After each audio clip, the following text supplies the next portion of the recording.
eles não poderão dizer que não foram avisados. Então pode ter certeza que vai vir bomba por aí. Vamos lá. Esse cara que, no meio de um dito golpe de Estado, resolve sacar dinheiro no caixa eletrônico. Exatamente. Ele sacou uma quantidade boa de dinheiro e aí a pergunta é, será que ele vai pagar alguém ou será que ele está recebendo por algum serviço? Esse é o invasor mais fácil de identificar, pois é só ver o dia e a hora de que ele sacou dinheiro desse caixa eletrônico. Com certeza é a conta dele, entre digitar uma senha ou colocar uma digital. Pessoa de interesse número 3. Esse homem, muito bem vestido por sinal, aparentemente não estava participando de nenhum ato ali dentro. Mas o que ele estava fazendo dentro do palácio e por que a presença dos invasores não o incomodou? Mais invasores estão descendo as escadas, lembrando, eles vieram do quarto andar, esse é o terceiro andar, então todos eles desceram do quarto andar, ó, mais 2 pessoas agora com o rosto coberto, levando água pro segundo andar, mais 2 que desceram do quarto andar, e agora esse senhor que volta lá do fundo do corredor, para em frente ao relógio, olha dentro do armário, lembrando que esse relógio já foi jogado no chão e levantado, ele olha para um lado e para o outro, vai no relógio e joga ele no chão novamente, destruindo completamente o relógio. Perceba, ele olha para um lado e para o outro para ver se está vindo alguém, parece que ele não queria fazer isso, ele sequer teve coragem de olhar pro relógio antes ou depois de jogar no chão. E olha quem aparece logo 30 segundos depois, a nossa pessoa de interesse número 3, com uma série de manifestantes atrás dele, eles param ali pra conversar, e aí vem outro manifestante trazendo água, gelo, cumprimentado ali pelos seus colegas, enfim, fica conversando ali no cantinho com nossa pessoa de interesse número 3 por 4 minutos. Bastante coisa foi falada, não sabemos o que. Agora a pessoa de interesse número 4. Percebam, diversos manifestantes estão chegando com a presença de quem? Sim, dos militares e, além deles, também a nossa pessoa de interesse número 6. Ele chega ali guiando os manifestantes, os invasores, ó, a descerem para o segundo andar. Ele chama, parece estar no comando da situação, ele fala com os militares, fala com os invasores, fala no final, chama todo mundo, ó, guia todo mundo para descer. Gente, lembre-se, eles estão diante de um dito golpe de Estado. E olha como eles estão sendo tratados. Olha como os militares estão tratando essas pessoas também, dando água, ao invés de prendê-los. Vocês já viram algum militar no meio de um golpe de Estado dar água para os invasores do palácio? Que cordialidade toda é essa com um golpista? Um tratamento de primeira, que sinceramente nunca vi em golpistas de Estado. Agora chegam mais militares ali, ó, a pessoa de interesse número 6, ela tenta novamente montar uma barricada com uma mesa de madeira, ridiculamente, tenta fechar o acesso à escada, e aí olha só, descem pessoas do quarto andar, ele instrui elas a descer pro segundo, fica esse rapaz ali, ó, que recebeu água dos militares, passa um bom tempo ali conversando com os militares, não se sabe se é um infiltrado, se é alguém que tá tentando ajudar, mas enfim. Chega esse homem, pula a mesa, ninguém faz nada, ó, não tem nenhum tipo de identificação, ele entra, sai, circula, desce uma mulher do quarto andar e olha só, tratada super bem, ó, instruída a descer pelo segundo, vai embora, tchau. Mais um homem desce, ó, instruído pela pessoa de interesse número 6, fecha ali a mesa depois pra ninguém entrar. Esses dois saem de cena agora e acontece aquela cena que nós vimos lastimável. Um militar que começa ali a destruir o patrimônio, a jogar as coisas no chão, não se importar com esse patrimônio público, olha só, joga tudo no chão, pega a mesa ali pra formar esse bloqueio que não adianta de absolutamente nada, sai chutando tudo, um absurdo. Poucos minutos depois, ó, um invasor derruba essa falsa barricada ali que não protege de nada, chama a atenção dos militares, vem um, daqui a pouco, ó, vem mais um, depois vem um terceiro, eles ficam somente olhando ali, ó, pros invasores e não fazem absolutamente nada. E aí, deputado, essa história desse carro que estava rondando a sua casa, já conseguiu algum tipo de informação sobre isso? Conseguimos sim, Lacombe. Felizmente, foi um falso positivo. Tá? O carro não era de nenhuma ameaça, a gente conseguiu averiguar aqui, falando com terceiros, com autoridades. Então, graças a Deus, aquele fato realmente não era um perigo iminente. Mas isso daí mostra o estado das coisas, né? A minha esposa, quando vê alguma coisa fora da rotina, já fica preocupada, já me liga, eu tenho que voltar para casa. A gente se preocupa com a segurança. Graças a Deus, aqui no Texas, é um estado onde o cidadão de bem ele consegue se armar, né? Não é só o vagabundo. Então isso dá uma chance, né, de defesa para nós, caso ocorra uma invasão residencial. Aqui, se não me engano, até turista que venha para cá, se ele comprar uma licença de caça, ele pode comprar uma arma. Ele só não vai poder levar para o Brasil, né? Depois vai ter que se desfazer dela. Mas esse é o nível da legislação aqui no Texas, onde tem, inclusive, a cidade, né, de Frisco, que foi considerada no passado a cidade mais segura dos Estados Unidos, que já tem uma taxa de homicídios cerca de 10 vezes menor do que a do desarmado Brasil. Então nós estamos bem, né? Nós conseguimos aqui fazer a nossa defesa, pode ter certeza disso. Eu sei fazer manuseio de arma de fogo, a minha esposa Heloísa também, tinha o seu CR de atiradora lá no Brasil, mas a gente espera que não chegue a esse ponto. E por que a gente fica com receio, Lacombe? Porque isso aconteceu algo semelhante no caso do Zambelli. O que a Polícia Federal, a mando do Moraes, faz e faz de maneira ilegal? E se eu me deparar com uma situação dessa, eu já sei como é que eu vou reagir. Eles fazem uma vigilância, né? A gente manda a PREC, né, a equipe precursora, para ver onde é que você mora, quais são os seus hábitos, e na eventualidade do Moraes conseguir driblar, né, o DOJ, driblar o US Marshals, e uma ordem de extradição dele venha para cá, eles consigam dar cumprimento a ela de maneira célere. É claro que aqui nos Estados Unidos eu estou mais protegido, porque eles aqui estão cientes do que está acontecendo no Brasil. Inclusive já sancionaram o violador de direitos humanos, Alexandre de Moraes, e a sua esposa que o sustenta, Viviane Barsi de Moraes. No entanto, a gente tem que entender que nesse jogo, nem tudo é preto no branco, nem tudo é certo. Se eles tiverem em posição, alguém dentro dos deep states, né, lá dos escalões inferiores, dentro de algum órgão americano, e consigam dar sequência a uma ordem ilegal do Moraes, eu posso me ver em problemas aqui. E nós sabemos que, em que pese isso ser uma novidade para o Brasil, finalizando, não é quando você trata de Venezuela e de China. Existem pessoas que já me relataram que isso daí aconteceu em outros países, né? As autoridades, a polícia chinesa e venezuelana, taca o cara dentro da embaixada, taca dentro do avião e manda de volta para o país. Então, eu acho que o Moraes ele não está em posição de fazer isso, em que pese ele desejar, né? A gente viu que se dependesse dele, ele chutava o ala dentro do avião e trazia para cá. É exatamente isso que ele gostaria de fazer. Isso não é uma brincadeira, isso não é uma hipótese afastada, vejam bem o que eu estou falando, tá? E eles também fizeram semelhante a Carla Zambelli, né? Foram ali na redondeza onde ela morava, chegaram a interrogar algumas pessoas, deu um bafafá, e isso daí é uma atividade ilegal. Interessante porque esse episódio que aconteceu com o Eduardo aconteceu comigo lá na Virgínia. A pessoa ficou comigo no telefone por 1 hora e 45 minutos me acalmando. Foi o Paulo Figueiredo. Era Thanksgiving e eu não tinha ainda nada do que hoje, graças a Deus, aconteceu comigo, né? Ou seja, eu já tirei meu nome da Interpol, consegui fazer com que, né, o Departamento de Estado negasse o pedido de extradição. Então toda a minha vida era um mar de incertezas. Minha família não estava comigo, minha filha não estava comigo, eu não sabia qual seria o futuro da minha filhinha doente, minha esposa, toda aquela situação. E aí, Thanksgiving é final de novembro, é frio. Aqui em Orlando a gente não vai sentir esse frio, mas lá na Aqui Virgínia... a gente vai sentir. Hã? Aqui no Texas sente. Aí sim. E aí o que aconteceu? Olha que o inverno passado foi frio, sim. Mas é bem mais frio. 0, 4. É bem mais frio lá em cima, né? E aí o que aconteceu? As pessoas aqui têm o costume de, quando visitam a casa de alguém e tá muito frio, deixa o aquecedor do carro ligado. Então você vai entrar na casa, então você deixa o carro ali, ou então você aquece o carro minutos antes de sair, né? Para já chegar no carro, o banco não tá aquele gelo e tal. E pararam 2 carros. Minha casa era uma casa de esquina, então os carros pararam exatamente nas 2 esquinas, né? Nessa rua e nessa rua. E aí eu falei assim, Paulo, pelo amor de Deus, que você já passou por isso, que o Paulo passou por isso, né? Foi uma loucura, graças a Deus ele conseguiu resolver todo o problema dele. Mas eu falei assim, eu preciso falar com alguém que já passou por esse problema. Eu já expliquei aqui várias vezes, né, a diferença entre o saber prático e o saber teórico, né? Uma coisa é você ler alguma coisa, outra coisa é você viver aquele problema. E eu liguei pro Paulo, falei, Paulo, e aí, cara, como é que eu tenho que proceder se alguma coisa acontecer? E aí o Paulo ficou 1 hora e 45 minutos comigo no telefone. Olha, não abra a porta pra ninguém. Se eles quiserem te pegar, eles têm que te pegar do lado de fora da casa, não pode te pegar dentro de casa, porque a lei americana é assim, sabe? Então o Paulo me acalmou durante 1 hora e 45 minutos. Sabe qual é o nome disso, Lacombe, Max, Wesley, e você em casa que está nos assistindo? O nome disso é tortura. Isso é tortura psicológica. E a tortura psicológica, ela difere no direito da tortura física, mas ela ainda faz parte do gênero tortura. E quem pratica a tortura é torturador. Até hoje, quando não está prevista uma entrega, alguma presença na minha casa, minha esposa me liga, tensa. Eu estou há 5 anos no exílio. A busca e apreensão aconteceu 5 anos atrás. Uau.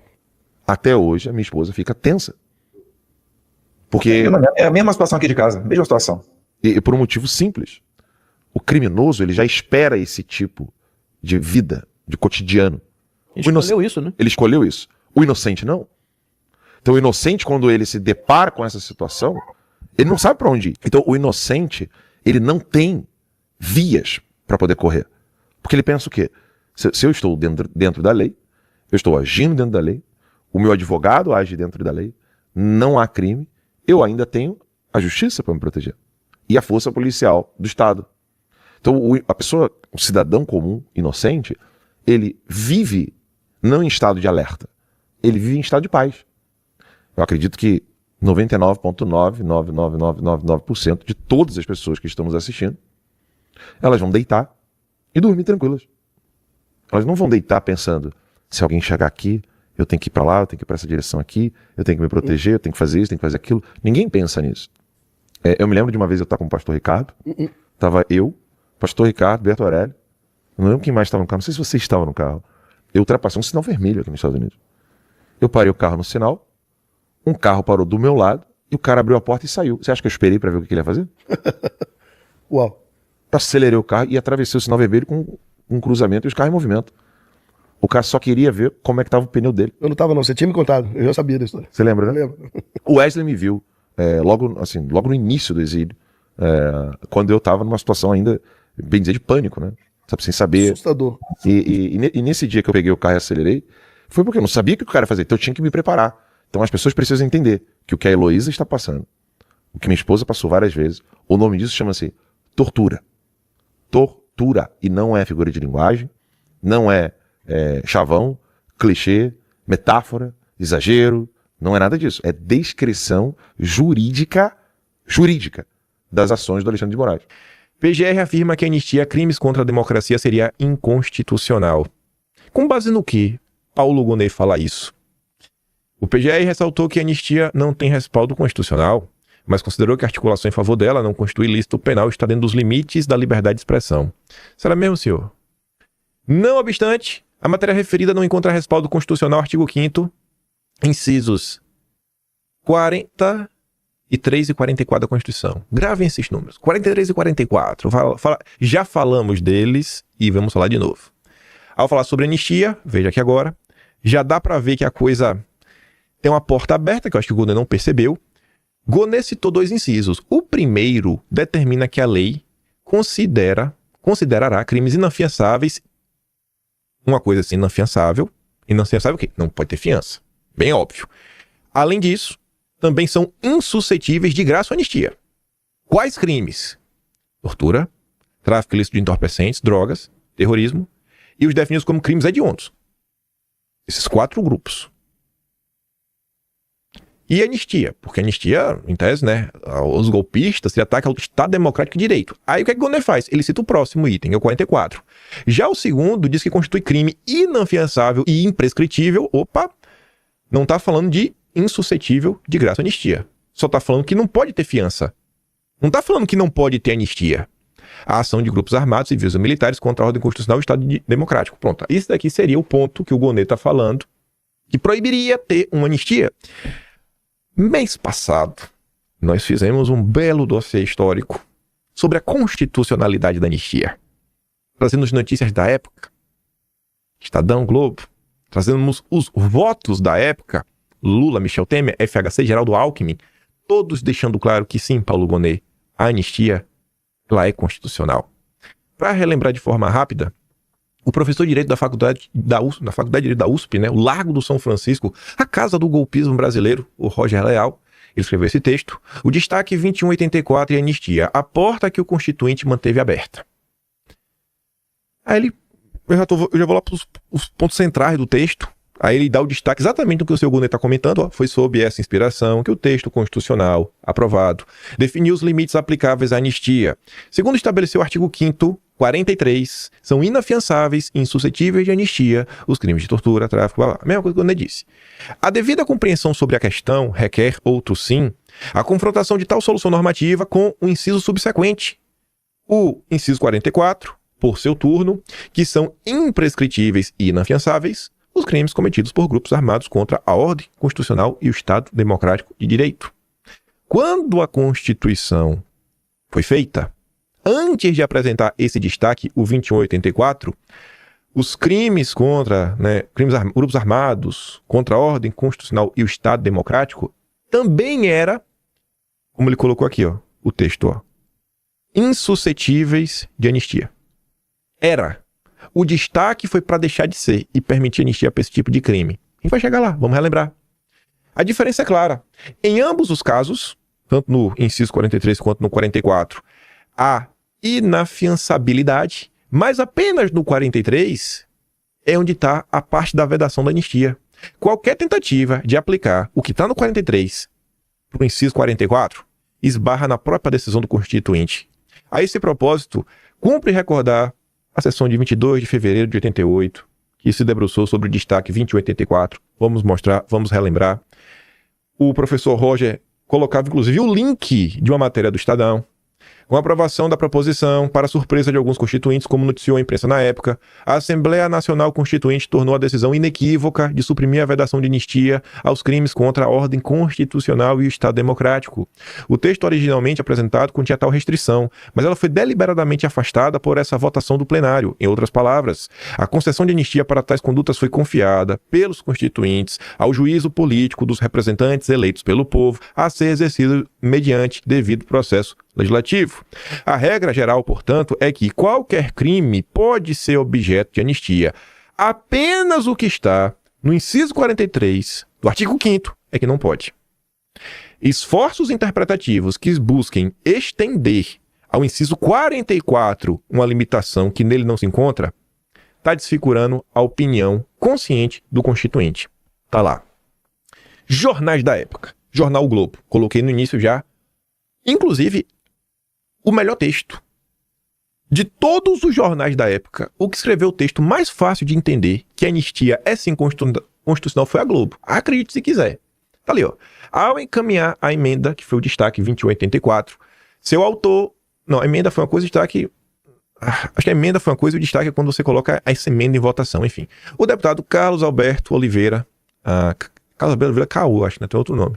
Afirmou que a transição democrática pode se realizar através da ordem sem a utilização de movimentos armados. Para conseguir a aprovação, ele retirou do texto a parte que impedia a anistia para esse crime. Foi tirado. E os constituintes votaram para tirar a parte que proibia. Estadão, Estado de São Paulo. A Constituinte aprovou ontem emenda aditiva do deputado Carlos Alberto Caú, estava certo do Caú, tornando o crime inafiançável e imprescritível a ação de grupos armados civis e militares contra a ordem constitucional e o Estado de Direito. A emenda foi votada depois de acordo entre as diversas lideranças, tendo Carlos Alberto Caú retirado de seu texto original, parte em que tornava também suscetível de anistia a ação de grupos armados. Foi tirado da Constituição. Ninguém se inscreveu para falar contra isso. Ninguém foi contra. A gente fez dossiê sobre isso. Comentamos com ainda mais profundidade. Aqui está o Diário da Assembleia Nacional Constituinte, fevereiro de 1988, notas taquigráficas. Quando você vai na votação, foi aprovado por 281 votos. Foi o único destaque aprovado naquele dia. Aprovada com votos do Bernardo Cabral, grande relator da Constituinte. Lutou contra o Instituto Hudson nos anos 70. César Maia, pai do Rodrigo Maia. Fernando Henrique Cardoso, Geraldo Alckmin, Michel Temer, o ex-ministro do Supremo e que atualmente está trabalhando no BTG, Nelson Jobim, Luiz Inácio Lula da Silva. Então estamos diante aqui de uma oportunidade ímpar, onde a imprensa irá cobrir a recondução, onde temos todos os documentos históricos, inclusive notícia da Globo e do Estadão. E cabe aos nossos senadores levar a verdade, porque esse aqui é um passo muito importante para quebrar esta narrativa, mas quebrar de vez e deixar claro, inclusive, o que Lula, FHC, Geraldo Alckmin, Michel Temer, Nelson Jobim, Renan Calheiros, cadê o Renan? Renan Calheiros, dentre outros, decidiram naquele momento. Eu espero de coração que os nossos senadores não durmam no ponto. Tá aqui, tem os discursos da época, tá tudo lá. É bem simples. Não precisa ser formado em direito. Não precisa. É a chance de vocês de colocar isso daqui na mesa, confrontar o seu Paulo Gonet, sem lacrar, sem nada. Vocês insistem na pergunta, vocês terão todo o tempo do mundo nessa sabatina. Agora façam valer. Façam valer. Façam valer o voto que o povo deu para vocês. Senadores de direita. É a chance de vocês para derrubar de vez essa história, essa conversa mole de que a anistia não é constitucional. Use a própria Globo, o próprio Estadão, os votos de Lula, FHC, Temer, Alckmin, Renan Calheiros, César Maia, Nelson Jobim. Tem que frisar, repetir. E eu dou um extra aqui. Sabia que ia chegar a hora. Na semana passada a gente tinha feito dossiê histórico. Eu falei, rapaz, tinha um negócio aqui do Lula. E não deu tempo de comentar. Hoje deu. E cá está. 22 de agosto de 1979. O ano da anistia. E onde estava Lula? Ali, ó. O deputado Elkson Soares, do MDB da Bahia, defendeu a atuação de Teodomiro Romeiro. Rapaz, um nome feio, viu? Elkson e Teodomiro. Me perdoa se tem um Teodomiro me assistindo, mas não são nomes bonitos. Enfim, o preso político que fugiu há dias da penitenciária de Salvador. Ao ser preso, ele reagiu, acabou matando o sargento em defesa de sua própria vida e levantou o deputado a suspeita de que Teodomiro tenha sido retirado da cadeia em vez de ter fugido.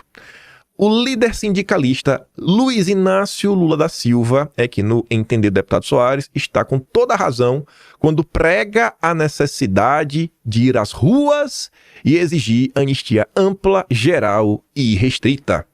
Manifestou-se o contrário a que o MDB vote a favor de qualquer projeto que inclua anistia aos torturadores. Tá aí. Lulinha favorável de ir às ruas, ampla, geral e restrita. Eita, esse Lula aqui. Painho. Painho, cadê você, Painho? Volte a ser o Lulinha dos anos 80. É que você fumava um cigarrinho naquela época, né? Tem que botar pra voltar a fumar um cigarrinho pra ver se volta. A cachaça não tá mantendo o homem de sempre, não. Foi a Janja. A Janja estragou o homem. Tá aí. Quero ver se o Lula vai falar que é fake news também. Tá na Biblioteca Nacional. Jornal Cidade Santos. Pesquisa lá. Ali, ó. Página completa.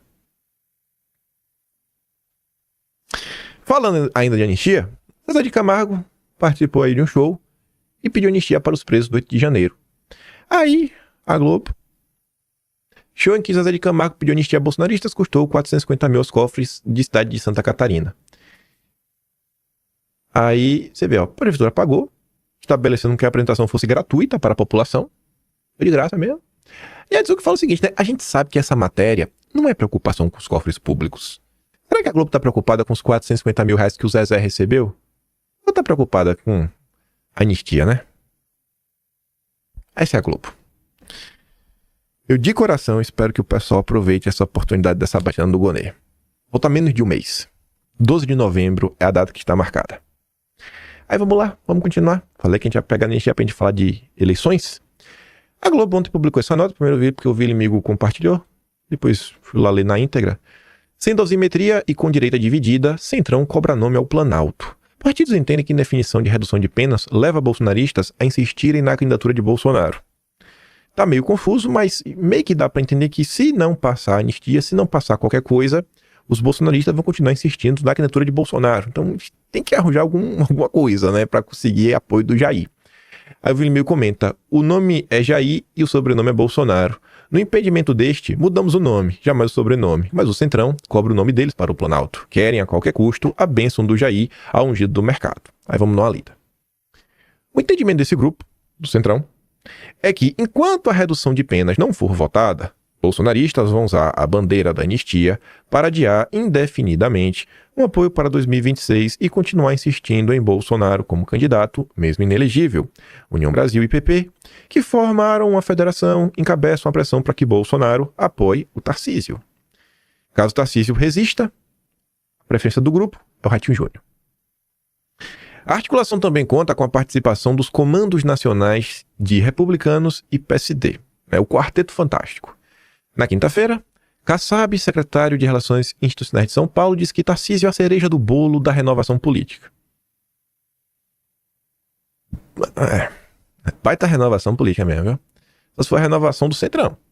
O PSD tem rumo. Temos 2 pré-candidatos, Ratinho Júnior e Eduardo Leite. No caso de Tarcísio ser candidato, caminharemos com ele, disse no evento com empresários. O objetivo deste grupo do Centrão é mostrar que o perdão irrestrito a envolvidos em atos antidemocráticos não tem apoio no Congresso e encerrar qualquer brecha para que o grupo mais próximo a Bolsonaro siga pressionando para que ele evite apoiar o nome. Ao mesmo tempo, eles tentam fazer um aceno para Bolsonaro com a redução de penas e até um acordo que possa impedir que ele fique preso em regime fechado. O que não resolve nada, porque acabamos de ver esta semana o Moraes reabrir, a pedido da PGR, o inquérito da interferência na PF, que foram as acusações do Moro. Um pouco antes, acho que mais de 2 semanas atrás, o Flávio Dino reabriu o inquérito com base no relatório da CPI do circo. Fica em casa. Então, se você não tem anistia, vai adiantar o quê? Todo dia vão reabrir algum crime e a coisa vai continuar para sempre. Depende de Bolsonaro. A avaliação é que o projeto precisaria ser aprovado até o fim do ano. Caso contrário, partidos do Centrão traçam um cenário pessimista em que a direita iniciará 2026 desorganizada e em condições de desvantagem na disputa contra Lula, que retomou a popularidade, como mostrou a pesquisa Quest no início do mês. Aspas. Depende apenas de Bolsonaro, né? A unidade da direita. Dosimetria é um gesto que estamos fazendo para pacificar. Quem que diz isso? Cláudio Cajado, do PP da Bahia.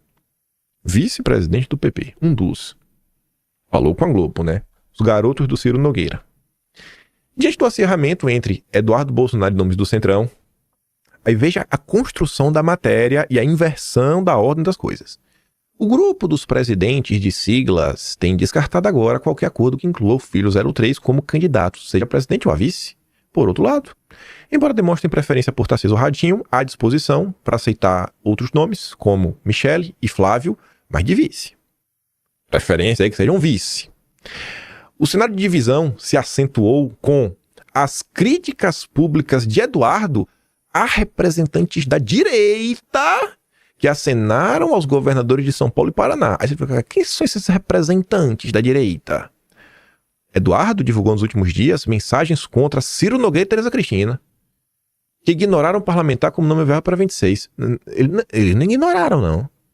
Ignorar é você só ignorar. O que eles fizeram foi falar contra.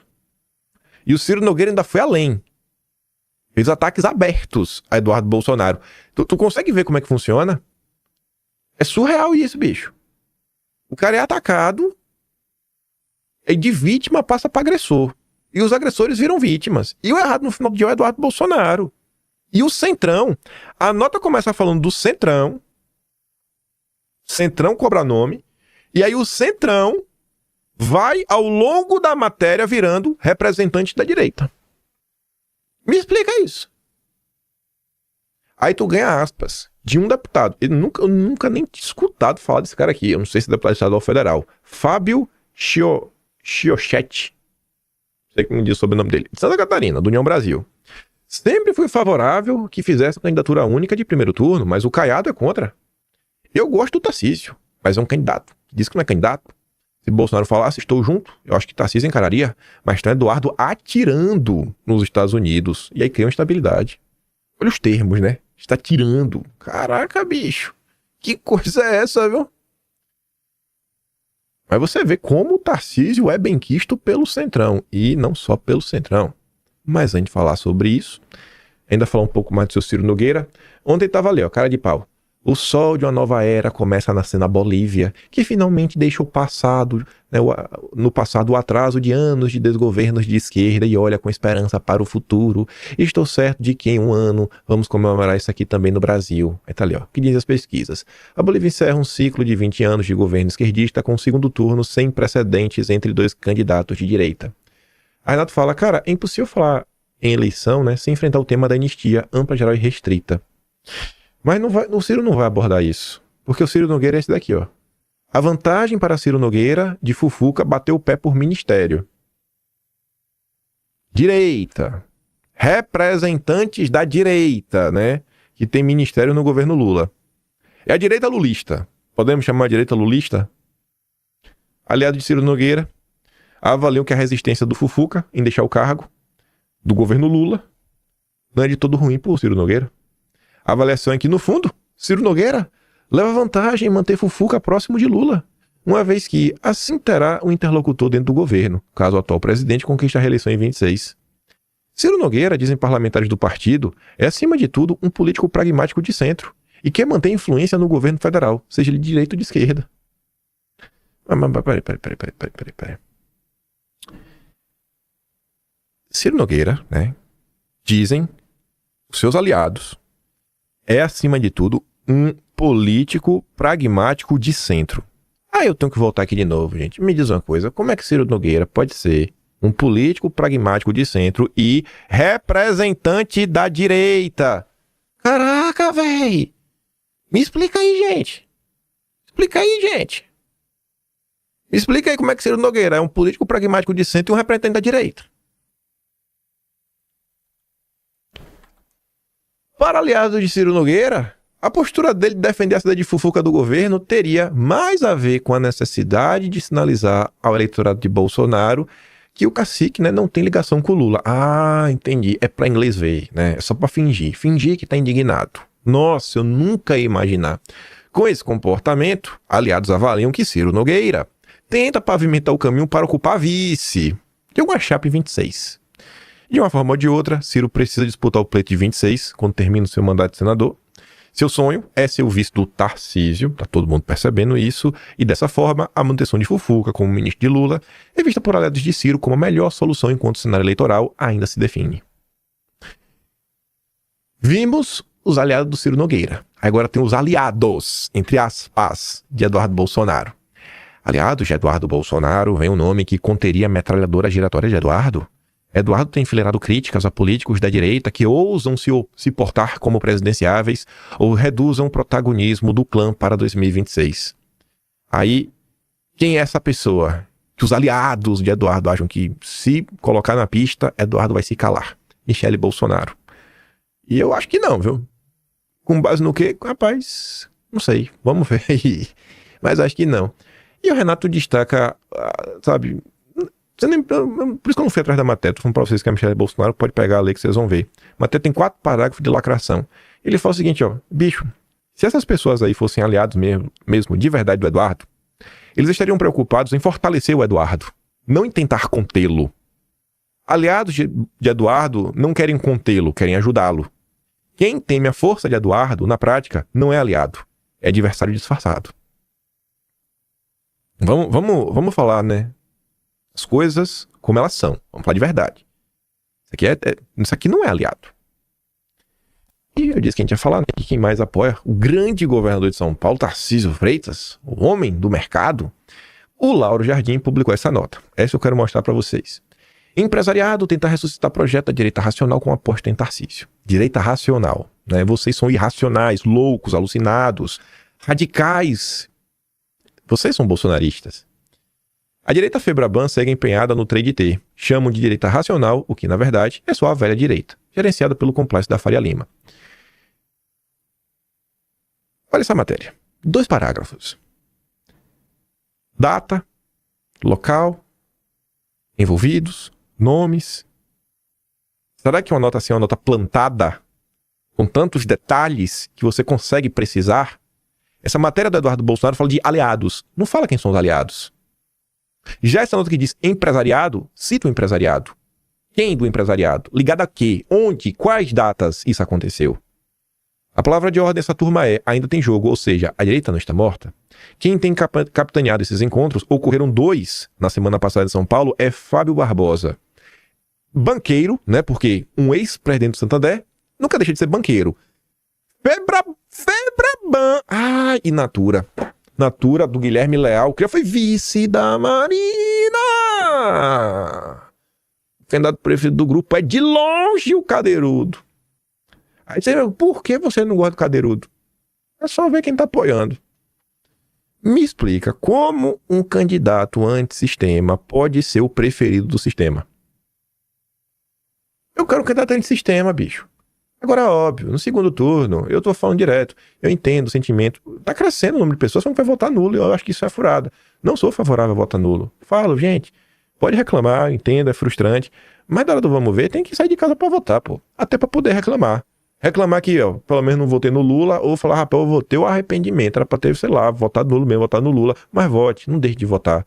No segundo turno, é qualquer um menos o Lula. Eu não sou do MBL. Eu não tenho essa lógica, cara, é qualquer um menos o Lula. Mas, primeiro turno, pelo amor de Deus. Se não for pra ser o Jair Eduardo. Se não for pra ser o Jair Eduardo, tem que sair de casa porque também tem voto de deputado, né? Estadual, federal, tudo mais. Então não dá pra você esperar a definição do segundo turno. Escolhe lá o que tu achar menos pior e vota. Institutos farão pesquisas sobre 2026 para a Faria Lima a partir de dezembro.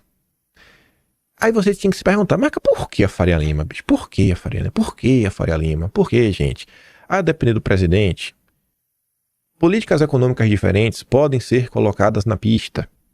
Então o pessoal quer prever, né? Como é que a gente pode falar? Prever o resultado. Determinado governo que o governo X ganhou, aquele governo principalmente vai ter um olhar melhor para, sei lá, setor automotivo no Brasil, subsídio, blá, blá, blá. Então, se tiver alguma empresa listada nessa área, que fornece serviço, tem uma tendência a valorizar, vamos botar dinheiro ali. Não, tem outra ali que vai entregar a Petrobras a preço de banana. Opa! Cara, não importa o preço que a Petrobras esteja, ele vai entregar a Petrobras a preço de banana, pode comprar que a gente vai lucrar em cima. Mas é certeza, como o sol vai nascer. Esse é o grande interesse da Faria Lima. Informação é poder. Informação é dinheiro, muito dinheiro. É a turma do Dedé, bicho. E o Dedé até hoje não me contratou. Hoje é dia 20 de dezembro de 2025 e eu sigo sem receber um e-mail do BTG me oferecendo uma vaga de emprego aqui na Austrália. Nem que seja para eu, sei lá, velho, ser o funcionário zero. Ser contratado antes mesmo deles construírem uma filial aqui. A partir de dezembro, bancos e gestoras vão gastar até 1 milhão por mês em pesquisas eleitorais. Não é curiosidade sobre cenário, é construir narrativa. Ainda tem isso também, você mudar a narrativa do candidato que vai colocar na pista, né, o seu plano econômico. A direita Febraban precisa criar a sensação de previsibilidade para empurrar o candidato que considera seguro. Falando também sobre 2026, vejam só, possivelmente nos próximos dias, vai chegar a ordem, né, para não criticar mais o Kassab.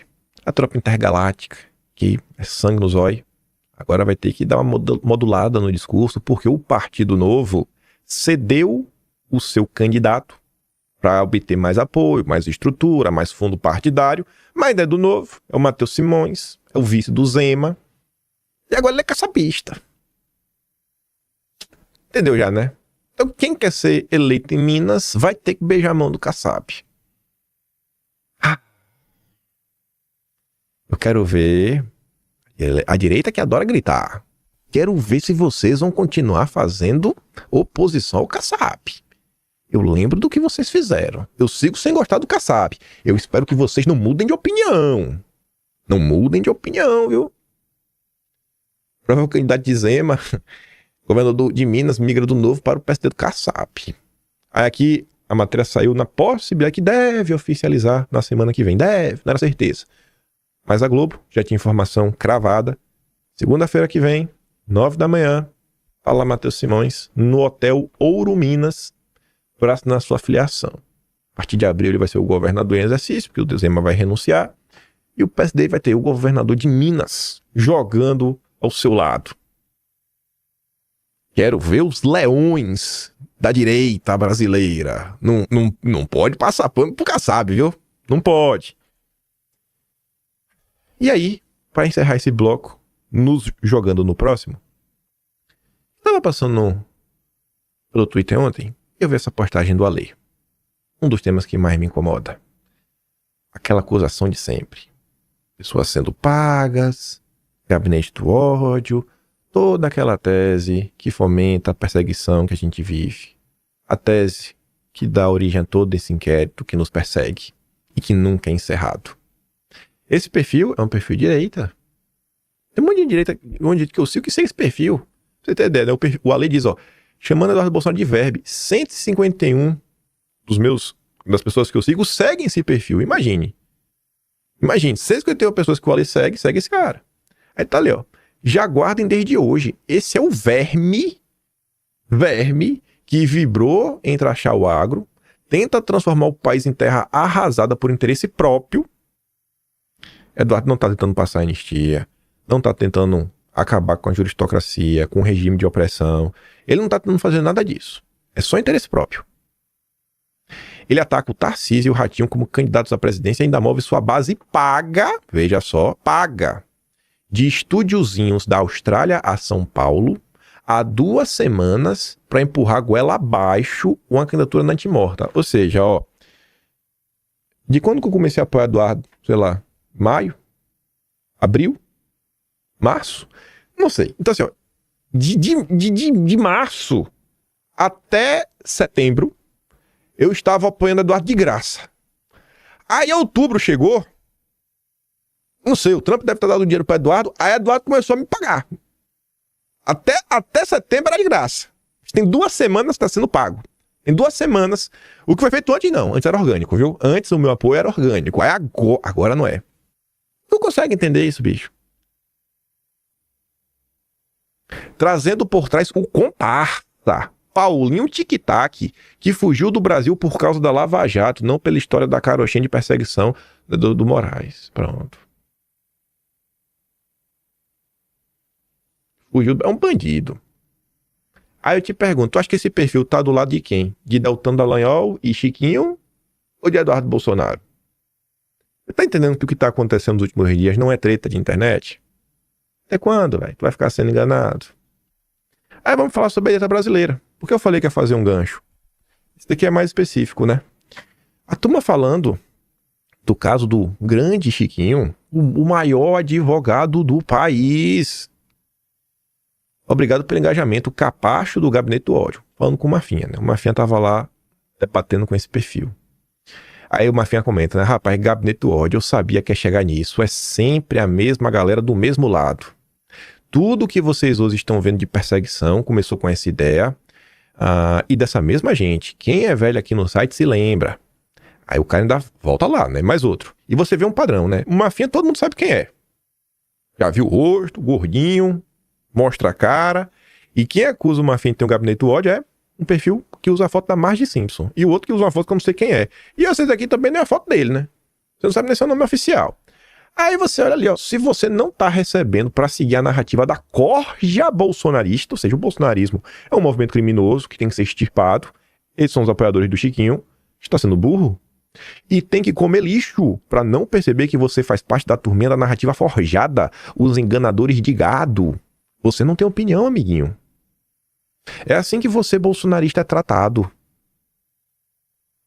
Aí, olha pra isso aqui. Aqui é cinema. Cinema. Diga com quem tu andas. Minha luta contra a tirania é de beca. Na tribuna, com Rolex. Faltou Rolex. Sapato Louis Vuitton e cinto Chanel. Playboyzinho. Ganhou esse dinheiro como, hein? Defendendo quem? No corpo a corpo. Não via EAD. Aí o Clean Drácula fala o seguinte, né?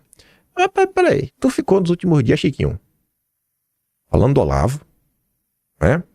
E aí, respeitando a memória dele, e agora tu tá desmerecendo quem luta pelo Brasil de fora?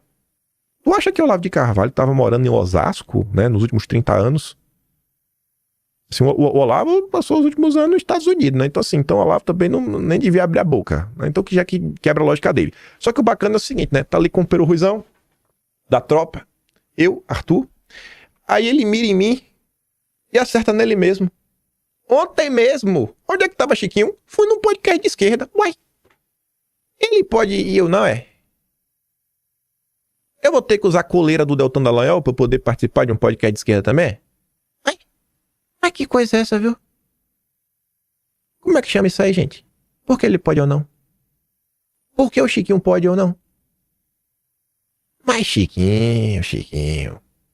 E ele mesmo que divulga, ó. Fui a um podcast de esquerda. Pronto, ele pode ou não. Aí, ele mira em mim e acerta os amigos dele. E a turma na internet percebe, né? Olha lá o Superman, amigo dele. Que não quis tomar lado. O Satier, o Didi arrepiou por cima do Ruizão nesse dia. E o Marcília, ó, que tá lá, postando os vídeos dele no canal do Deltan. Que o Deltan levou pro Ticaracati Cast. Eu até gosto de Marcília, acho que como advogado opina bem. Mas já tô ligado também, viu? Vai ser candidato. Tem tudo pra ser. Pelo novo. Aí o Petrópolis comenta, rapaz, quando falta argumentos, o que sobra é isso. Mentir, manipular, repetir o roteiro do briefing. O sujeito pegou um print de uma entrevista do Rui, num programa que entrevista todo tipo de gente, inclusive amigos dele. E esqueceu que até a própria Brasil Paralelo, que ele promoveu hoje mesmo, já entrevistou figuras de esquerda como Aldo Rebelo. Tá ficando cada vez mais feio esse teatrinho. Aí eu pergunto pra você, gente, vem cá, por que Chiquinho pode ir num podcast de esquerda? Porque os amigos do Chiquinho podem entrevistar o Rui, mas quando eu entrevisto, diga com quem anda, se eu direi quem você é. Me diz aí, pô.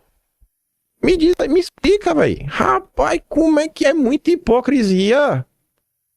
Inclusive, o Superman levou o Ruizão antes mesmo de falar com o Ruizão. Foi o primeiro que me entrevista. É muita hipocrisia, bicho. É muita hipocrisia. Aí vai. O PHVox, maior analista de geopolítica do mundo. Não é do Brasil, não, do mundo. Pra vocês verem como são as coisas, o que é a direita brasileira. Essa postagem dele aqui tem nome e sobrenome. Impaim. Ele não tem coragem de me marcar e de me acusar formalmente. E ele fica dando indireta. Aí eu pergunto pra vocês, isso daqui é uma crítica? Olha o que ele tá escrevendo. Os meios esquerdistas e direitistas estão sendo invadidos por esse pessoal do Dugin. Ele inventou um negócio que sintetiza comunismo, fascismo, né? A ideologia do alemão do bigode. Antissemitismo, tradicionalismo, é o bolchevismo de direita. Eu agora sou né? Ista no final? É isso que eu sou? Isso é uma crítica? Vai fazer o quê? Me matar? Isso é direita. São as indiretinhas. Você vê aí, você que acompanha o PH Vox, e não negue não, seja homem. Seja homem. E manter a sua palavra. Fale publicamente o que você fala no privado. O que você me difama no privado, fale publicamente. Pra quem lhe segue, que também me segue, pra saber o que você realmente pensa de mim. Rapaz, essa gente não vale nada. Aí se você xinga, eu coloquei ali, imagina se eu xingar ele, aí vai se vitimizar. Ai, aí fica lá todo empoladinho. Meu Deus. Falas bonitas. Rapaz, a gente me odeia. Por quê? Eu queria saber, bicho. O que é que eu fiz pra vocês me odiarem a esse ponto? Cara, a esquerda não me acusa disso daqui. Isso é a direita brasileira. Isso é a direita brasileira. Não ouse peitar o Deltan Dallagnol. Aí você vê toda educadinha, toda polida, né? Aí o cara colocou 2 postagens ali, né? Quanto mais baixa e feia a sua intenção, maior a necessidade de recobri-la com aparência de polidez e bom mocismo. Essa é pra você, PH Vox. Quando seu coração tá reto e limpo, você nem liga de dar má impressão a uma plateia maliciosa. Se o ambiente de polidez engomadinha não for totalmente destruído, não haverá esperança de uma discussão política séria neste país. O que mata o Brasil é o estilo Alckmin de ser. Sabe? Chato. Aí é o que eu falo pra vocês. Quem apareceu lá pra apoiar o Chiquinho? O chefe dele, Deltan Dallagnol. Chiquinho é coerente, firme e tem lutado com sacrifício familiar pelas liberdades. Pronto, tá mesmo. Ele é coerente demais, né?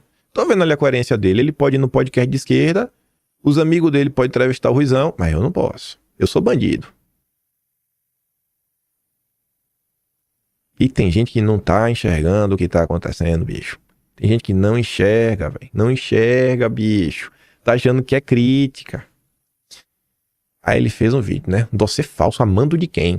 Ah, amando de quem? Foi amando do Arthur. Foi amando do Arthur. Arthur que mandou. Ele não gosta de você, acha você feio. Ele mandou, eu fiz. Pediu pra fazer pra viagem, com muita maionese. Piadas à parte, é que fala assim, ó. Bom dia, tarde ou noite, Chiquinho. Parte da direita, lê-se bolsonaristas, não transformou você em inimigo por causa da sua defesa do Felipe Martins. Essa afirmação, além de ser imprecisa, né, acaba soando como se o senhor estivesse usando o Felipe como escudo, e tá usando como escudo. O cara chegou a usar a família ontem como escudo. Eu olhei assim e falei, meu Deus do céu. A tal direita insignificante, que é como ele se refere no vídeo, a que o senhor se refere, né, e aqui está o ponto sensível, é justamente a direita bolsonarista da qual eu e milhões de brasileiros fazemos parte. Mas é essa direita maluca, desorganizada e sem pedigree, como muitos dizem, quem bagunçou, que aparentava ter ordem e paga o preço por isso até hoje. Diminuí-la ou tratá-la com desdém não me parece um bom caminho, porque aí sim o senhor passará a ser visto como inimigo, né, porque ainda o observa com boa vontade. Quando dizem que o senhor chegou agora, não se trata do seu voto em Bolsonaro em 2018 e 2022. O que se questiona é a sua entrada recente no meio bolsonarista a partir da defesa do Felipe, ao de figuras que, ironicamente, contribuíram para a perseguição aos próprios bolsonaristas.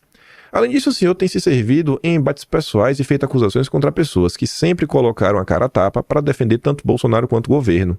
Por fim, quando bolsonaristas criticam ou expõem parte da direita, não fazem por trabalho, amando de alguém, mas por reação a tantas traições, omissões e puxadas de tapete vindas de dentro do próprio campo da direita.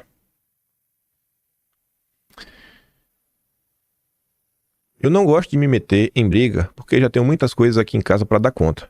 Mas acusar o Felipe Barros e alimentar a briga entre Paulo Figueiredo e Chiquinho por medo, né, é ridículo. Olha a carreira, né, do Felipe Barros, tudo que ele fez e faz há anos. Felipe não precisa alimentar e nem criar uma briga por medo eleitoral. Só quem tá tentando ter ganho eleitoral é o Chiquinho. E acusam todos. Todos são safados. O Felipe Barros agora é o safado da vez também. Bom é ele, bom é o Deltan. Aí pra vocês verem, né, porque, gente, eu tô falando pra vocês, tem coisa que não é treta, e aí você fica vendo, né, tem gente na direita que é petista no final do dia. É petista mesmo, assim, sei lá, 8, 10 anos atrás votava no PT. O cara só mudou de lado, só ficou insatisfeito com o PT, mas a mentalidade é petista, é aquele cara louco da cabeça. O Chiquinho, por alguma razão, assim, ele primeiro ataca o Paulo Figueiredo, depois ele me joga no meio da confusão, aí eu rebati, aí ele joga o Arthur no meio da confusão, não sei o que o Arthur tem, e tá ali, né, uma pessoa que já vai pro meio da confusão, que é o Blademan, dizendo, ó, não fala do Arthur Machado, não toca no Arthur Machado, leve flores pro Arthur. Aí o Crime Drácula falou o seguinte, né? Peraí, vamos relembrar o que aconteceu. Chiquinho e Kim começam a brigar. Aí Chiquinho começa a falar de Arthur, do nada. Um cara que tava cuidando da vida dele. Aí os fanboys do advogado de laranja chamam quem não tem nada a ver com a conversa de vagabundo. Do nada, já virou um vagabundo. Não me espanta que um pilantra como Chiquinho leve vocês no bico. Quem tem um raciocínio prejudicado é presa fácil para quem quer viver de pix e voto. O Alexandre vem para colocar ainda um pouco mais de contexto. Antes de começar, né, ali, que Chiquinho começa a brigar, ele diz, né? Chiquinho começa a atacar o Paulo Figueiredo do nada. Porque foi do nada. Chiquinho posta um vídeo distorcido, né, com a fala enviesada, um corte feito pelo Spaces Liberdade, aquele Space intergaláctico que sempre ataca Bolsonaro. Chiquinho me puxa pra conversa, que eu também tava quieto na minha. Aí eu me defendo, o Paulo também. Aí Chiquinho começa a atacar o Arthur de graça só pra dirigir o Kim. Aí vem o quê? O Tony The Rock. Você tá inventando, irmão. Não tô aqui pra defender o Chiquinho, mas quem atacou foi o Paulo Figueiredo. O Paulo Figueiredo que começou a atacar o Chiquinho. Eu falei, rapaz, não é possível isso. Aí o Alexandre ali, oi? Quem começou foi o Paulo? Tá doido. Em que momento o Paulo começou o ataque? Pra quem não lembra como começou, vou até mostrar aqui pra vocês, pô. Rapaz, tá uma loucura, viu? Os últimos dias. O povo tá ficando biruleibe das ideias, pô. Biruleibe das ideias, viu? Cadê? Deixa eu ver se foi nesse vídeo aqui, mas foi o vídeo anterior. Deixa eu ver se foi esse aqui. Não, então foi esse aqui.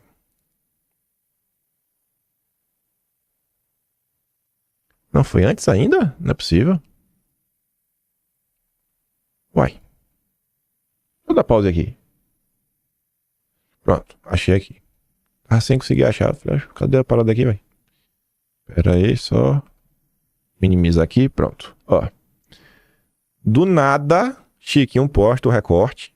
E até mesmo o Flávio Gordon, que joga do lado dele, diz, né? O Paulo Figueiredo estava dizendo que o caso já era suficientemente grave, mesmo se não surgirem provas adicionais de fraude, porque você pegou esse corte, descontextualizou e distorceu a fala. O Chiquinho começa atacando, ainda no dia 15 de outubro. Depois, ele ainda vem meter essa daqui, dizendo que Paulo Figueiredo está trabalhando para atrapalhar. Ele acusa Paulo Figueiredo de atrapalhar o caso Felipe Martins. Assim, não é qualquer atrapalhada, não. É atrapalhar mesmo, que se descubra a verdade e proteger os seus algozes. Ó. Para aqueles que estão tentando atrapalhar as gravíssimas investigações sobre o caso Felipe Martins e agem para proteger alguns de seus algozes. Ou seja, Paulo Figueiredo está atrapalhando a investigação para proteger quem? Alexandre de Moraes, Gilmar Mendes. Ele tá ali, ó, entenderam agora? Ana Paula Henkel diz, o tempo mostrar os nomes e acredito que o choque será inevitável. Há envolvidos na entrega que ninguém imaginava. Ou seja, o Paulo Figueiredo está entregando a cabeça do Felipe Martins. Aí depois o cara tá aqui, ó. Também achei muito estranho esse posicionamento do Paulo, bem que a Ana Paula Henkel disse que iremos ficar surpresos quando aparecer o nome da direita, que estão dificultando as investigações. Bingo! Tu vê como são as coisas. Aí o Eduardo Bolsonaro... Aí não, a Kelly traz o vídeo na íntegra, eu dei play pra vocês. Aí o Eduardo Bolsonaro fala, rapaz, vocês estão loucos, vocês estão loucos da cabeça. E aí, junto com o Chiquini, vem todo o canil. O seu Flávio Momoli. Não vou me manifestar sobre essa treta, mas a equação que explica tudo é a cabeça do Felipe que troca da anistia. Ou seja, vai ter anistia pro Brasil inteiro. Ela não vai ser ampla, geral e restrita. Ela vai ser ampla, geral e restrita com uma exceção, Felipe Martins. Todo mundo vai ser solto. Todo mundo vai ser anistiado, menos o Felipe Martins. Faz sentido? Não. É assim que é essa gente. Aí tu vai pra rede social, aí quem pede pra abafar o assunto, pra não comentar sobre isso, fomenta esse tipo de coisa. Eu não acho que esse perfil aí, né, um bocó de internet, tá falando isso aqui de propósito. O cara realmente acha que foi o Paulo Figueiredo que atacou o Chiquinho. Tu entende o nível de loucura que as coisas estão tomando? Tu não entende, não. Eu vou sair desse assunto agora pra falar de outro. Aqui que tá a loucura. Isso daqui é mais importante que o caso do Chiquinho. Isso é mais importante que o caso do Chiquinho. Meu Deus do céu, o que está acontecendo com a direita brasileira? Um amigo meu ontem me mandou esse vídeo. Um vídeo que claramente é feito com inteligência artificial. Essa pessoa não existe! Quase 300 mil visualizações em 24 horas. O título já tem todos os indícios de ser loucura. Bomba. Você que clica... Se algum de vocês assistir esse vídeo, véio, eu tô decepcionado com vocês. É porque vocês queriam lavar a alma quando eu não tava vendo. Bomba? Que bomba? Acorda. Tá louco? Bomba? Pô, que porcaria. No dia que tiver uma bomba, vai ter. Tu vai ver que vai ser um negócio assim. Não vai ser um canal maluco como esse. Bolsonaro ganha imunidade diplomática e já monta equipe internacional Supremo sobre investigação. Cara, de onde que isso aqui pode ser verdade? Com base no quê? Isso é lavar a alma. É tá tão sedento de ouvir algo que vai aquecer o teu coração que tu se leva. Aí tu começa a ler Sirene, igual o Expresso Liberdade, revelamos com exclusividade. Tu acha que um canal chamado Crônicas do Brasil vai trazer informação exclusiva do que Bolsonaro tá fazendo? Meu Deus do céu, velho. E calma que piora. Bolsonaro já montou a equipe de elite com 10 brasileiros para atuar na comissão internacional que liderará nos Estados Unidos. Entre os escolhidos estão ex-ministro, quem? Não fala o nome. General, quem? Não fala o nome. Jurista renomado, quem? Não sei. E especialista em inteligência financeira. O que é inteligência financeira, hein? Me explica. Nomes já foram enviados à Casa Branca. A equipe já prepara relatório detalhado sobre Moraes. Identificado como, em caixa alta, alvo prioritário. Ah, Bolsonaro! Agora vai. Aí bota a placa lá de atenção. Investigação sem precedentes já está em andamento com acesso a dados bancários internacionais e registros financeiros normalmente inacessíveis às autoridades brasileiras. Eita, poxa, agora vai pra cima das Ilhas Caimã dos paraísos fiscais. Os ministros do Supremo enfrentam pânico contido, com possibilidade de terem contas e transações em paraísos fiscais expostas. Primeiro relatório será publicado em novembro. Aí final, né? Aviso importante. Este conteúdo combina fatos com interpretação e análise para fins de reflexão sobre os rumos do Brasil. Aí eu cliquei no canal. Fui lá na bio. Eu quero conhecer mais sobre esse canal. Tu clica no próprio canal. O próprio canal avisa. Quando tu clica na bio. Este canal é um projeto de entretenimento e ficção. As histórias e reportagens aqui apresentadas não são verdadeiras. São crônicas hipotéticas geradas com inteligência artificial. Aí tu vê as capas, ó. Olha a capa do Moraes. Meu Deus do céu. Parecendo que tá vendo Jesus Cristo na frente dele, falando, eu me dei mal agora. Eita, rapaz. É o Jesus que tá na frente de mim. Agora deu ruim, porque se fosse outro ele tava feliz. Olha o Elon Musk lá e a Carmen Lúcia, né? Parecendo que, não sei. Sei lá, velho. Parecendo que... Eu não sei do que cara é aquela. É a cara do Lula ali, ó. Parecendo que tá vendo a Janja plantando bananeira. Rapaz, o povo clica, bicho. Eu fico sem entender. Rapaz, é surreal, velho. É surreal. E depois querem falar dos petistas. Rapaz, vocês que assistem isso daqui, espero que não seja nenhum de vocês, mas tem na direita que assiste isso daqui. Vai ler os comentários. Tem 2.800 comentários nesse vídeo aqui, ó. Lê lá os comentários. Eu não vou trazer porque eu não quero ficar, sabe, dando sermão e ninguém nem ficar expondo as pessoas, porque tem muita gente inocente, né? Pô, Ave Maria, velho. Eu fico desesperado quando eu vejo uma coisa dessa. Gente, deixa eu voltar aqui uma coisa. Deixa eu ver se eu acho. Eu acho fácil. Deixa eu voltar quando o Oswaldo Eustáquio tocou fogo em Brasília. Porque naquele vídeo do ciclo do herói, se eu não me engano, tinha uns prints que são importantes. Eu acho que foi naquele momento. Se eu não tô enganado. Porque isso aqui é coisa importante, não é bobagem não. Ai, poxa, tomara que esteja aqui, velho. Tomara que esteja aqui. Deixa eu ver se tá aqui. Tá. Putz, tá aqui. Volta cá. Ó, pessoal. Deixa eu voltar aqui no tempo. Vamos voltar aqui no tempo. Hoje é o episódio 2186, eu acho. 185, sei lá. No 1146, a gente tava no pós-eleição. Eu tava aqui igual não sei nem como é que eu tava, sabe? Sozinho. Olhava pra um lado, pro outro. Desalentado, não tinha ninguém, né? Não queria deixar também ninguém na peteca, comentando o que tava acontecendo. Naquele dia, 12 de dezembro de 2022, a turma do Oswaldo Eustáquio tocou fogo em Brasília. Foi o dia que os índios foram presos. O Sererê ninguém nem liga, né? Ninguém tá nem pra esses índios. Aí tava lá.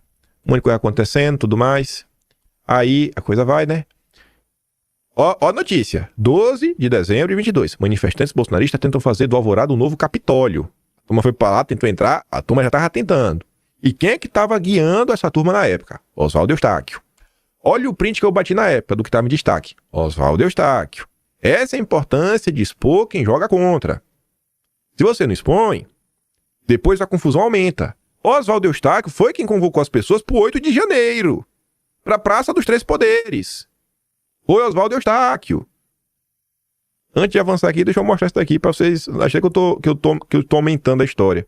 Tá no Atlas de janeiro de 2023. Pera aí. Eu falo, eu mostro. Eu falo, eu mostro. Vai lá no Atlas.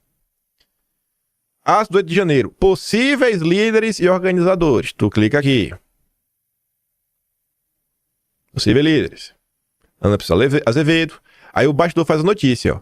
Os promotores do terror. Em Brasília, Oswaldo Eustáquio e Ana Priscila foram fundamental. Eustáquio fez uma live, né, com Gasparim, papapá, falando, né, lá tudo mais. Tá anotado. Aí saiu aqui, ó, o Intercept. Também comentando. Aqui, na verdade, o Intercept comenta um pouco sobre a Ana Priscila, essa matéria aqui na época. Aí fala sobre ela, algumas coisas que ela fazia. Aqui, ó, invasão era convocada nas redes desde 3 de janeiro. Aqui, ó, no dia 4 de janeiro, Oswaldo Eustáquio e Renato Gasparim fizeram transmissão ao vivo para chamar as pessoas para tomarem o país. Oswaldo pediu que 1 milhão de pessoas fossem a Brasília para que assim a invasão não se transformasse em um voo de galinha.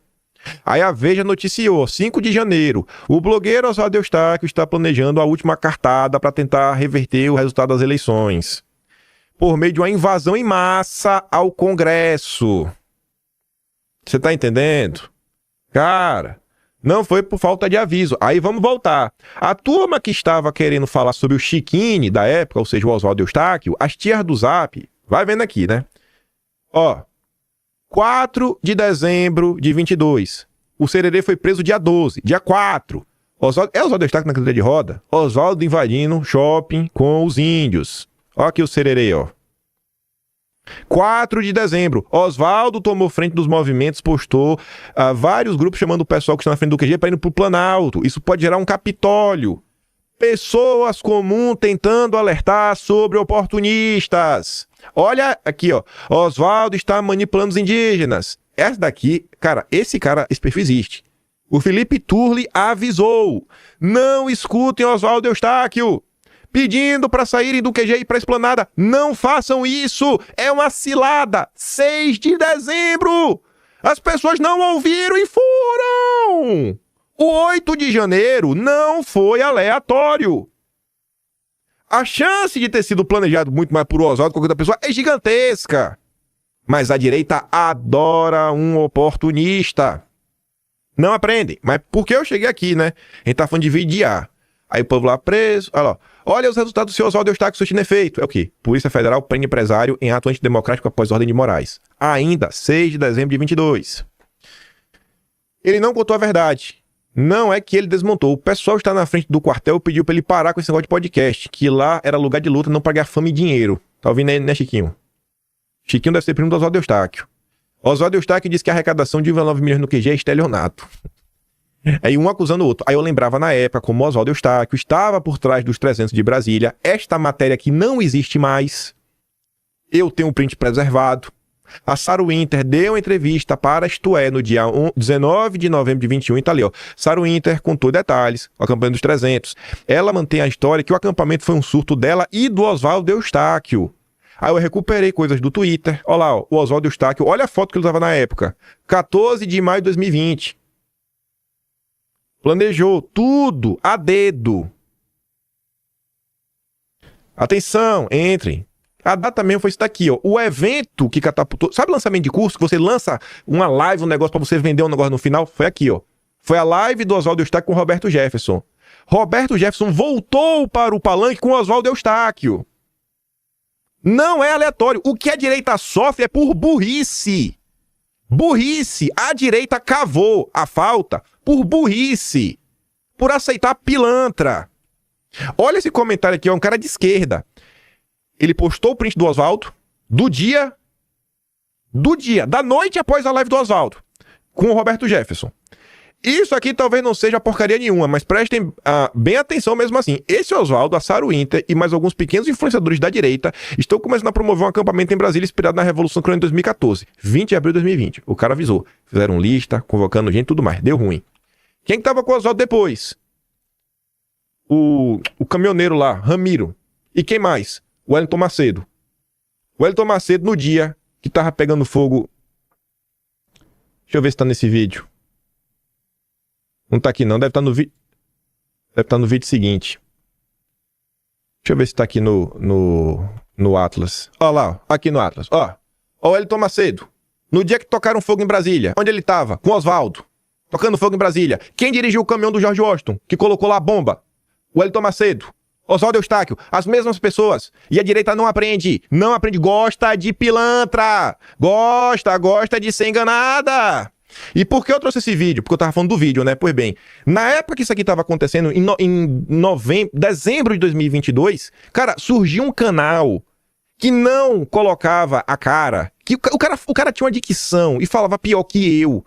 Esses vídeos assim, ó, ninguém percebeu isso, revelação que impactou o Brasil, chegou a hora. Esses vídeos estavam pegando 1,5 milhão de visualizações. As pessoas gostam de ser enganadas. O povo quer ser enganado. Não muda. Eu colocava o ciclo do Salvador. É o ciclo do Chiquinho. Até quando, bicho? O povo vai perder porque quer. Sério, velho. É de torar. E de novo, agora assim, gente, é um canal que não existe. É um canal que te avisa que é mentira. Mas o povo não lê. Não se informa. Não vai atrás. O bom é isso aqui. O galã da inteligência artificial. Caraca, bicho. É o petista de direita em termos cognitivos. Gente burra. É desesperador, pô. Desesperador. A gente tem um inimigo implacável do outro lado. Um sistema que tá há mais de 100 anos. Os caras derrubaram o império. Tomaram o Brasil de assalto. Tem tudo. Tem apoio internacional. Tem o SEI, tem Soros. Tudo que vocês conhecem. E do lado da gente, a galera que assiste.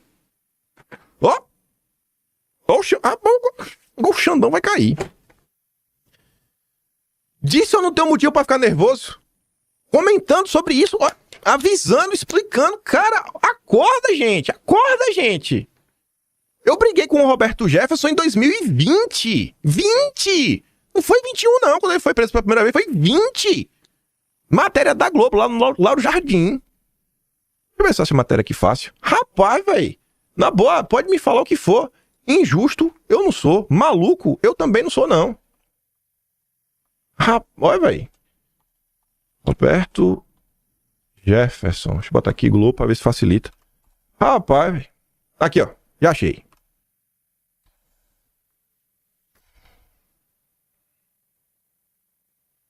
Internet, viu? Tá aí. Roberto Jefferson critica YouTube bolsonarista e desagrada apoiadores do presidente. Roberto Jefferson, que ia se aproximando da base, virou alvo de críticas após criticar o Kim Paim em seu Twitter. A troca de farpas chegou a ficar entre os assuntos mais comentados na plataforma. Jefferson disse ser mais fácil comentar os assuntos falando da Austrália. É o mesmo argumento do Chiquinho, ó. É o mesmo argumento do Chiquinho, porque ele tá botando ele na reta. Onde vive o YouTube, já que os urubus do Supremo não tem jurisdição, nem chega o camburão da Polícia Federal. Rapaz, dá pra resgatar alguns tweets do Oswaldo. Olha, eu acabei de descobrir que o perfil tá ativo, ó. Caraca, o perfil tá ativo agora com o nome Tropa dos Patriotas. Olha o nome, velho, pra te enganar, meu Deus do céu, velho. Era o perfil do Roberto Jefferson, né? O link aqui, porque quando você muda, mas o link é o mesmo. Mudaram o nome e o arroba, velho. Caraca, bicho. Olha pra você ver, né? Kim Paim teria pedido em seus vídeos que os seguidores tivessem cautela ao apoiar a união de Bolsonaro com Roberto Jefferson, questionando a escolha do PTB por alguns candidatos para a eleição municipal, né? Que não são alinhados com os valores conservadores. E o errado sou eu. Rapaz, velho. Kim Paim respondeu com dossiê na época um vídeo que o Roberto Jefferson criticou Olavo de Carvalho, defendeu o afastamento do presidente dos filhos, né? E o dos filhos. Deixa eu ver esse perfil tá comentando. Deixa eu fazer assim, só pra ver um negócio aqui antes. Sabia que ia subir a minha barra de mensagem aberta. Ainda bem que eu fiz isso aqui. Deixa eu ver. Não, mas pelo menos esse perfil aqui tá fora do ar desde 2022. Perfil não sem nenhum seguidor, é perfil meio desativado. Tá ativo, mas deixa eu ver. Desde 2022 não posta nada, bem normal. Caraca, viu, velho? O povo não aprende, não. Só pra terminar o vídeo de hoje, eu queria falar isso aqui rápido do caso do Felipe Martins. Foi publicado ontem um texto lá no Wall Street Journal, esse daqui, e eu não consegui ter acesso a esse texto na íntegra, porque o site que eu uso para ler de graça não está funcionando. Vamos falar assim, né? O site que eu uso não está funcionando, mas tá aqui, o Greg postou, tentem abrir. Aqui é o título em inglês, não deu nem para botar bonitinho, porque eu só consegui abrir isso daqui pelo Edge, eu não uso o Edge, meu macro, né, meu algoritmozinho que eu fiz para deixar o título assim, um bonitinho, limpo, só funcionar no Chrome. Mas enfim. A Gazeta do Povo resumiu. OGRED, né, assim, o Brasil invadiu nosso sistema de proteção de fronteiras, questiona o jornal americano. A OGRED, lá no Wall Street Journal, levanta abertamente a hipótese de que o sistema de alfândega e proteção de fronteiras dos Estados Unidos pode ter sido alvo de uma invasão de autoridades brasileiras. A suspeita está relacionada ao caso do Felipe Martins, preso no Brasil, com base em documentos considerados falsos pelo próprio CBP. Segundo o jornal, o caso tem todas as características de uma possível infiltração estrangeira dentro do CBP. A matéria recorda que o órgão do governo americano criticou recentemente Moraes por ter usado um registro falso para justificar a prisão preventiva do Felipe. O OGRED relata a história do caso, que começou quando a Polícia Federal usou uma página pública da CPB, indicando a suposta entrada de Martins em 30 de dezembro de 22. O ministro se baseou nessa informação para alegar o risco de fuga e prendê-lo. Uma página não tem valor legal. A defesa solicitou em 94 documento oficial que registra a entrada de estrangeiro nos Estados Unidos, e o CBP respondeu que ele não existia. Até que um mês depois surgiu um documento visivelmente falso, mas com provas da falsificação, o CBP só corrigiu os erros e passou a dificultar esclarecimentos, relata jornalista. A defesa acionou a justiça americana para identificar os responsáveis e a informação do registro foi entregue com alguns dados ocultados. O caso está na fase de produção de provas. Enquanto isso, os americanos têm razão em perguntar o que o CBP está tentando esconder, concluiu o OGRED. Que é basicamente assim, tá dizendo a íntegra. Eu comento depois com calma, isso aqui também, que já está quase aqui 1h20, então... Por hoje é isso daí. Não é pra não, viu? Eu acho que se tivessem levado alguns alertas que eu fiz lá atrás, eu acho que a gente não tava do jeito que tá aqui agora, não. A gente tinha ganhado 22, né? Roberto Jefferson atrapalhou muito. Se vocês conversarem com pessoas da campanha que estavam lá em 2022, o track do dia anterior do Roberto Jefferson, Bolsonaro tava na frente. O Roberto Jefferson saía tirando todo mundo aquilo ali, tirou uns pontinhos do Bolsonaro. Tivesse afastado daí em 2020... Não foi por falta de aviso, hein? Não foi por falta de aviso. O doidinho, né? Que só pensa nele, que faz doces encomendado do bigode, tentou avisar. Não tinha tido de janeiro. Mas só nem tá escutando o Oswaldo Eustáquio. Quem quer varrer o assunto Chiquini para debaixo do tapete são as mesmas pessoas que queriam varrer o Oswaldo Eustáquio e impedir que ele convocasse o 8 de janeiro. A proporção é a mesma. Eu fico por aqui. Se gosta do meu trabalhinho, quer dar um pouco mais, pode estar membro do canal. Tem um botão de valeu, tem um Patreon na descrição e tem um Atlas Brasileiro, que é o único registro da história brasileira. Principalmente com os assuntos que interessam para a direita. Tá lá. Incrível. Eu não faço sozinho, né? Graças a minha mãe, Gabriela Texuga e a Mari. Eles 4 que realmente tocam o barco. Quem sou eu na fila do pão. Aquele grande beijo e abraço. Vejo vocês amanhã. Tamo juntos. Valeu, meus amigos. Fui.